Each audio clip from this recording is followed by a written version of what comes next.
Hey everyone, welcome back. Okay, now today I've teamed up with my partner in crime, Di from Creative Karma Designs, and to bring you, well, between the two of us, we're bringing you 8 different ways you can use inks and stamps in your planners.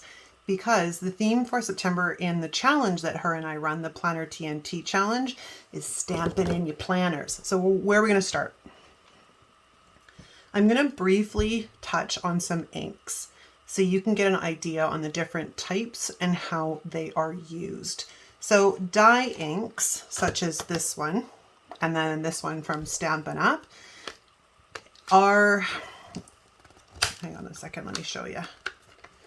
They come on this kind of a pad, and this would be the same inside, so it's more like a felt pad.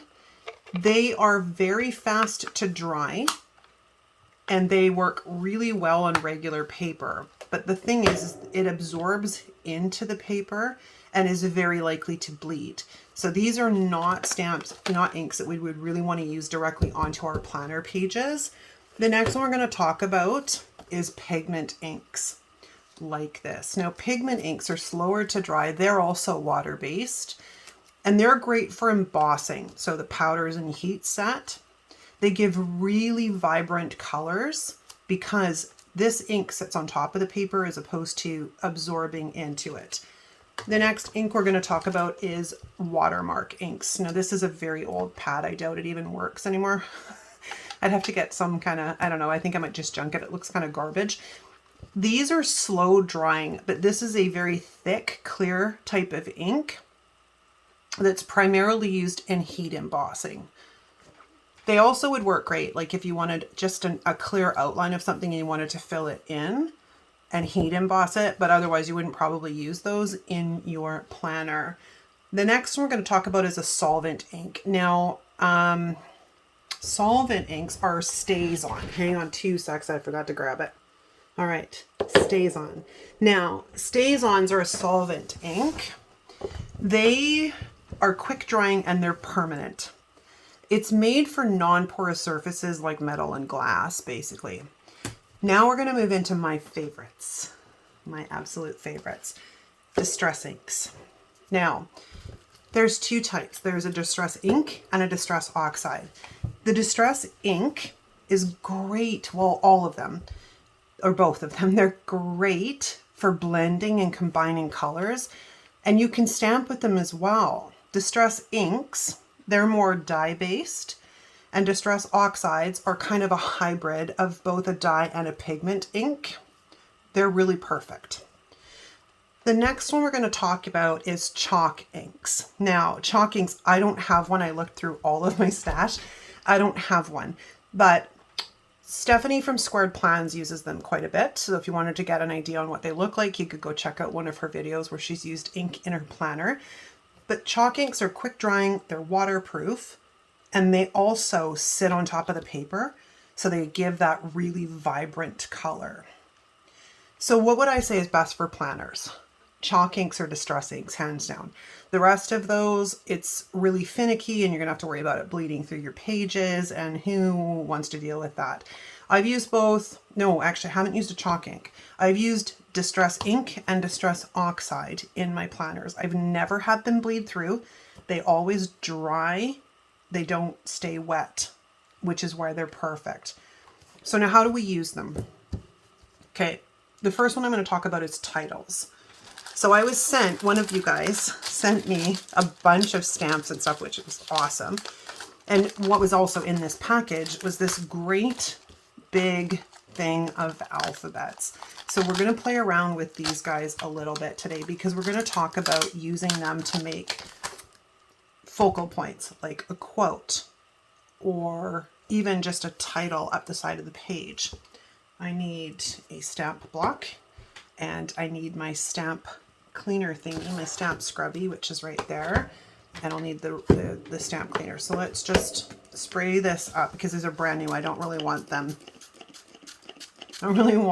to be dirty. It's fairly easy to clean pigment inks off. It's the dye and the solvent inks that are trickier, and you have to have a special stamp cleaner for them. Okay, so I think what we're gonna do, sorry for the noise, I'm gonna take this off. And we're going to pull off the F, and we're going to place that on the block.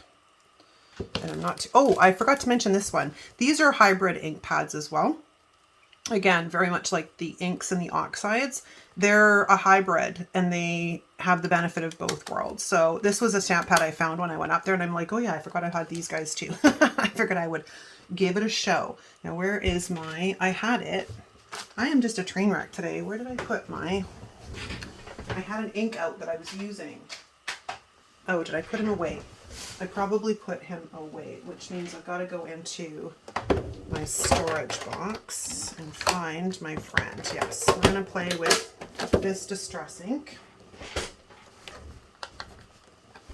And I'm going to show you what I was thinking of, or an example of what I was thinking of, right? So you want to make sure you just get even distribution of the ink all over the letters, and my F is not getting completely coated. It is around the edges now. It's going to be a bit rough. I'm also rough with stamping, so bear with me. So we're going to make this like F. Oh, I shifted them. All right, well that sucks. Hold on. Let's see. Just gonna, because that's going to bug me. We're just going to like this.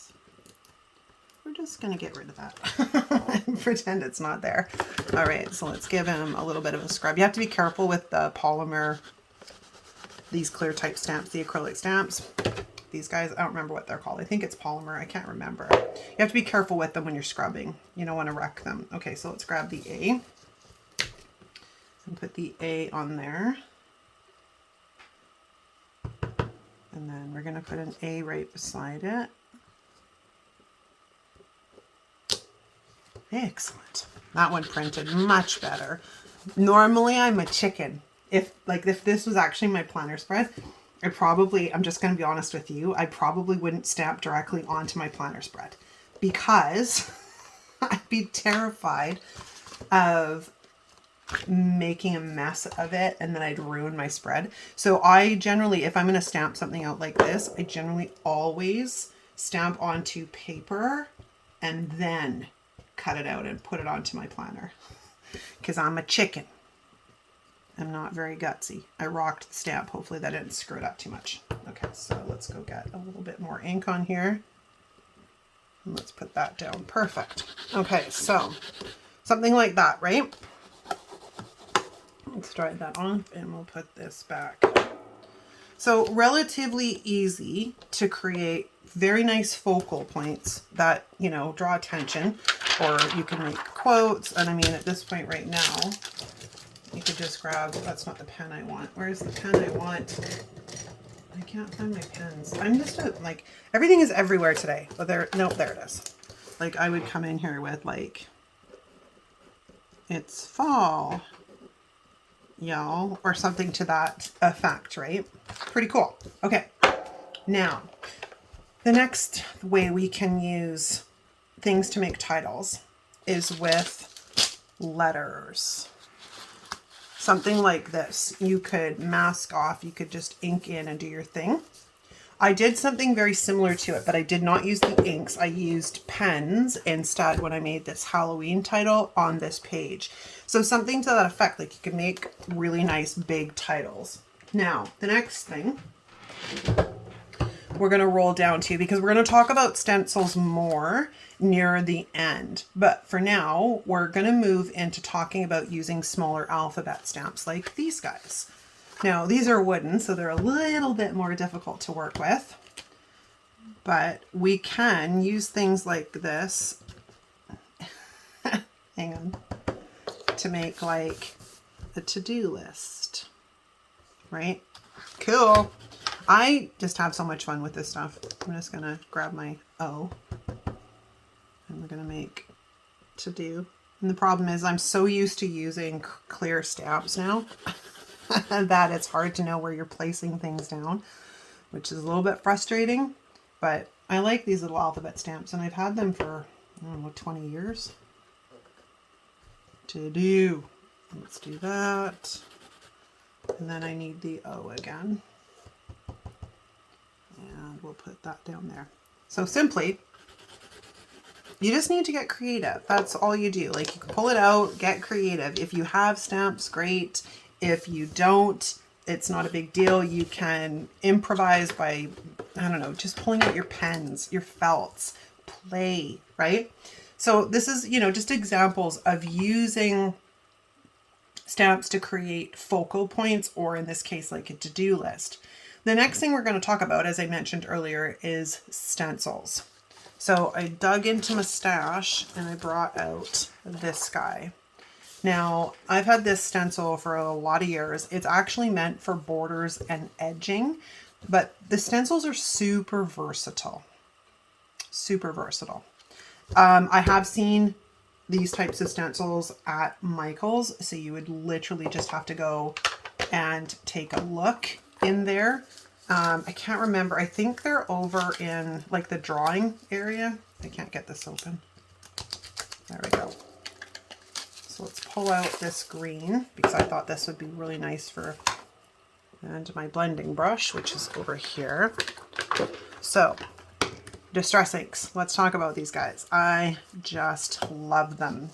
So if we were going to create a border, for example, I want the edge to be the grass popping up, right? So we're just, oops, don't move the paper. Okay, so we're going to press that down. We're just going to come along here as my paper keeps moving, because I should have taped it down, but I'm being lazy with y'all. I'm just going to sort of ink along the edge here to create this, right? So now we have this definitive kind of border, and then you can come in here and sort of finish in the grass like so. Yeah, this is great when you can't find the grass washi tape that I've got, right? And another way to do this, like with this guy, you'll notice that it's got all these like little bugs on them, which are super cute. So like, I'm going to do them in green because that's what I've got out, but like we could ink on some dragonflies like so. Let's put another one up here. Again, you're only kind of limited by your imagination, right? And sometimes, like, I haven't really been creative at all in a number of years until I found decorative planning. And it sort of rekindled all the juices. Although I do find I'm still stuck. Like, I have a creative block. And it's coming slowly. It's just frustrating in how long it is taking. So that's just an example. I'll clean this once I'm finished. But the final thing we're going to talk about is just inking backgrounds. So where's my, here, let's grab, yeah, let's grab, no, I don't want speckled egg. That's going to be too light. Tumbled glass. Let's pull out tumbled glass because this is a beautiful color. I don't know, I think I've still got green on here. Did I clean it? Let's just make sure. Probably should have like way more blending brushes, but I don't. I can't justify it when I don't pull these out all that often, but I'm getting more often. So we're going to come in here and we're going to create like a sky. And the more you blend, the more, oh, I do have a little bit of green still in here. That's okay. Normally I go and wash it underneath the sink, but for sake today, can't really do that. But the more you blend, the better it gets. And it dries right away. Like there's no moisture. It also doesn't bleed through. None of this has bled through the pages. I mean, you got a little bit of shadowing if you pay attention on this side with that black. But for the most part, it's not bad. It's not a bleed. It does shadow a little bit. Well, the black does. I'm assuming others wouldn't. But you can just play around. And the more you blend, the more you get. And you'll know from the fact that you've been probably watching this channel for a while that I do a lot of inking now because I've got some examples for you. I pulled out some examples. So in this one, I inked a sea for our little turtles, okay? And in these ones, I made a whole background. Where's my marker? There's my marker. I did the entire background as if it was water.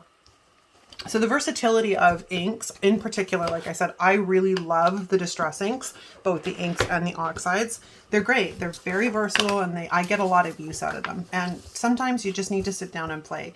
And you get different effects with them when you start spritzing them and stuff. I wouldn't do that in my planner, mind you. But here's some ideas for you. So make sure you check out Di's video as well, because she's got 4 more ideas on how you can incorporate some stamping into those planners you've got. All right, you guys, let me know what you think in the comments. I hope you enjoyed this video. If you did, give it a thumbs up. If you're not subscribed, hit that subscribe button on the way out. And thanks for watching. See you next time. Ciao.